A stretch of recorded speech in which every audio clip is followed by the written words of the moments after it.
தியானத்துக்கு நேர நாம் கடந்து செல்லலாம். எரேமியா தீர்க்கதரிசன புஸ்தகம் 19ஆம் அதிகாரம் 5வது வசனம் இப்படியாய் சொல்லுகிறது: தங்கள் பிள்ளைகளை பாகாலுக்கு தகன பலிகளாய் தகனிக்கும்படி பாகாலின் மேடைகளை கட்டினபடியினாலும் இப்படி வரப்படுவேன். இவைகளை நான் கற்பித்ததும் இல்லை, சொன்னதும் இல்லை. இவைகள் என் இருதயத்தில் தோன்றினதும் இல்லை.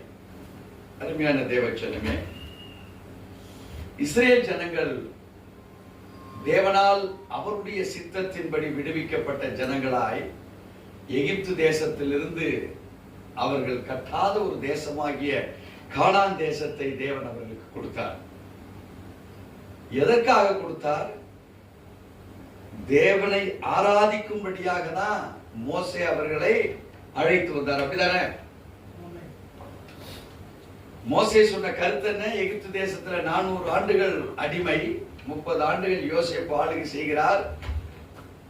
430 ஆண்டுகள் முடிய போற நேரம் மோசேயை தேவன் எழுப்பினார். அந்த எழுப்பின நேரத்துல தேவன் எல்லாவித கட்டுகளிலிருந்து விடுதலையாக்கி அவரை ஆராதிப்பதற்காக அழைத்த தேவன். இப்போ அந்த அழைப்பு கானான் தேசமாகிய அவருடைய தேவனால் கொடுக்கப்பட்ட ப்ராமிஸ்ட் லேண்ட். அந்த லேண்ட்ல இப்ப என்னங்க நடக்குது?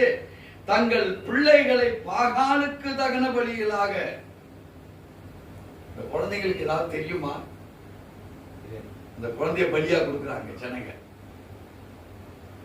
ஒருவேளை எகிப்து தேசத்துல அடிமையாயிருக்கும் போது ஏதாவது பலிகளை கொடுத்துதான் அவர்களுக்கு ஆகாரத்தை தேவன் வர பண்ணினாரா? அடிமையாயிருந்த பொழுதிலும் அவங்களுக்கு வேண்டிய எல்லா நன்மைகள் கிடைத்து கொண்டுதான் இருந்தது. என்ன அடிமைத்தனத்துல இருந்தாங்க, அவ்வளவுதான். ஆனா இப்போ இந்த வேதத்துல சொல்லப்பட்டிருக்க வார்த்தை என்ன? தங்கள் பிள்ளைகளை பாகாலுக்கு தகன பலிகளாக தகனிக்கும்படி பாகாலின் மேடைகளை கட்டினார்கள். அருமையான தேவஜனமே, இது பழைய ஏற்பாட்டின் காலங்களிலே நடந்த கொடூரமான சம்பவங்கள். ஆனால் இன்றைக்கு கிறிஸ்து இயேசு நமக்காக பலியாகி நமக்காக அடக்கம் பண்ணப்பட்டு நமக்காக உயிர்த்தெழுந்த அந்த நீதியை நமக்கு அவர் கொடுத்திருக்கிறார். இப்போ பாகாலுக்கு கொடுக்கப்படுகிற பொழுது அது என்ன பலி என்று இந்த மக்கள் கொடுத்தாங்களோ தெரியாது. ஆனா பிதாவாகிய தேவன் கிறிஸ்துவை நமக்காக பலியிடுகிற பொழுது இதான் டிஃபரன்ஸ். மனிதர்கள் தங்களுடைய பிள்ளைகளை பலி கொடுக்கிறாங்க பாகாலுக்கு. பிதாவாகிய தேவன் தன்னுடைய ஒரே பேரான குமாரனாகிய இயேசு கிறிஸ்துவை இப்ப நமக்காக பலி கொடுக்கிறார். இந்த பலியை தான் நாம் அறிந்து கொள்ளப்பட வேண்டும். இங்கே வேதம் சொல்லுகிறது, அதுக்கு முன்பான உள்ள இருக்க 4வது வசனத்தை, அவர்கள் என்னை விட்டு விட்டு இந்த ஸ்தலத்தை அந்நிய ஸ்தலமாக்கி. தேவச்சனமே, இப்ப நீங்களும் நானும் இருக்கிறோம். இந்த இருதயத்துல, இந்த இருதயம் தேவனுக்கென்று ஒப்படைக்கப்படும்படி தேவன் நம்மை அழைத்திருக்கிறார். நம்மளை எல்லா விதத்திலும் அவர் ஆசீர்வதிக்க அவர் விரும்புகிறார். உங்களுக்கு என்ன தேவை? இந்த உலகத்தில் உள்ள எல்லாவற்றையும் தர அவர் ஆசைப்படுறாரு. ஆனா அவர் நம்ம இடத்துல வைக்கிறது என்ன தெரியுமா? முதலாவது நீங்கள் தேவனுடைய ராஜ்யத்தையும் நீதியையும் தேடுங்கள். பின்பு நீங்க கேட்கிறீங்களே, நீங்க பார்க்கறீங்களே, இதெல்லாம் உங்களுக்கு வேணும் தானே ஆசைப்படுறீங்க, இவைகள் எல்லாம் கொடுக்கப்படும் நமக்கு சொல்றார். ஏனென்றால் அன்றைக்கு பாகாலுக்கு எதற்காக போய் செய்தார்கள்? ஆசீர்வாதங்களுக்காக,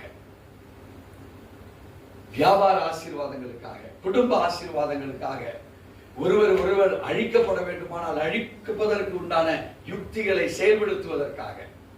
ஆண்டவர் சொல்றாரு இந்த வடத்துடைய கடைசி பகுதியிலே, இவைகளை நான் கற்பித்ததும் இல்லை, சொன்னதும் இல்லை.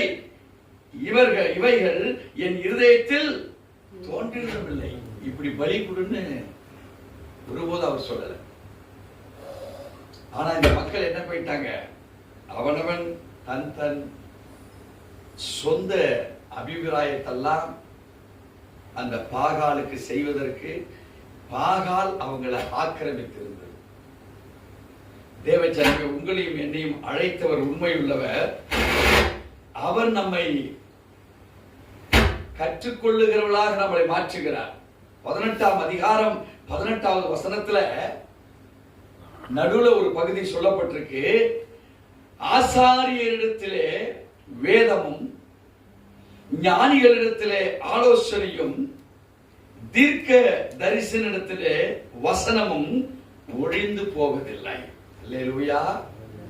இன்னைக்கு நீங்க வேதத்தை வாசிக்க ஆரம்பிச்சீங்கன்னா, வேதத்தை உள்ளன்போடு கூட நீங்க வேதத்தை ஆசீர்வதிக்கக்கூடிய வார்த்தைகள் அதில் இருக்குன்னு சொல்லி நீங்க விசுவாசித்து அதை வாசிக்க ஆரம்பிச்சீங்கன்னா, வேதம் உங்களுக்கு பல காரியங்களை கற்றுக் கொடுக்கும். எப்படி சொல்லும்? உங்களை ஆசாரியனாக மாற்றி வேதத்தை கற்றுக் கொடுக்கும். உங்களை ஞானிகளாய் மாற்றி உங்களுக்கு ஆலோசனைகளை கற்றுக் கொடுக்கும். தீர்க்க தரிசனிகளாய் மாற்றி வசனம் ஒழிந்து போகாதபடிக்கு உங்கள் நிமித்தம் வசனத்தை வளர செய்கிற தேவனாக உங்களோட இருப்பார். அவர் விசுவாசிக்கிறீங்களா? அப்போ பாகாலுக்கு போய் தன் பிள்ளைகள், பெற்ற பிள்ளைகளை அவன் பலி கொடுக்கிறான். ஆனா இன்னைக்கு ஒரு குழந்தை, உன் குழந்தைக்கு கஷ்டம்னா நீங்க அதை பார்க்க விரும்புவீங்களா? ஆனா பிசாசின் தந்திரங்கள் நம்ம மேல இருந்தால், இன்னைக்கு உலகம் போய் கொண்டிருக்கிற போக்குகள் பகிரங்கமா இருக்கு. இன்னைக்கு தேவனை விட்டு அகண்டு இருக்கிற ஒரு வாழ்க்கை, தேவனோடு கூட இருக்கிற ஒரு வாழ்க்கை. நீங்க ஒருவேளை நீங்க பிள்ளைகளை பலி கொடுக்காதவங்களா இருந்தாலும், இன்னைக்கு உங்களையே பலியா கொடுத்துட்டீங்க பாகாலு. அன்னைக்கு பிள்ளைகளை கொடுத்தாங்க. இன்னைக்கு நம்மையே ஆண்டவருக்கு பலியாய் கொடுப்பதற்கு பதிலாக, ஆண்டவர் நம்ம இடத்துல இந்த இரத்த பலியை நம்ம கேட்கல. அவர் நம்மகிட்ட எதை கேட்கிறாரு? உங்களுடைய உள்ளத்தின் ஆழத்தில் இருக்கிற பண்புகளை அவர் கேட்கிறார். எப்படிப்பட்ட பண்புகள்? நீங்க ஆசாரியனாக ஒரு வேதத்தில் பற்றிருப்பது போலவும், ஞானிகளிடத்தில் ஆலோசனை இருப்பது போலவும், தீர்க்கதரிசியிடத்திலே வசனமும் ஒருபோதும் ஒழிந்து போகாதபடிக்கு இருக்கிற பிரசனத்தை நீங்கள் பெற்றவர்களாக மாற வேண்டும். அல்லேலூயா. அப்படி இருப்பீங்கன்னா ஆண்டவருடைய வார்த்தை சொல்லுகிறது, நான் கற்பிக்காததை நீங்கள் செய்யவில்லை, நான் கற்பித்ததை நீங்கள் செய்கிறீர்கள் என்று சொல்லி. நமக்காக அந்த காலத்துல குழந்தைகளை பலி கொடுத்து ஒரு காரியத்தை சாதிப்பதற்கு பாகாலிடத்தில் சென்றார்கள்.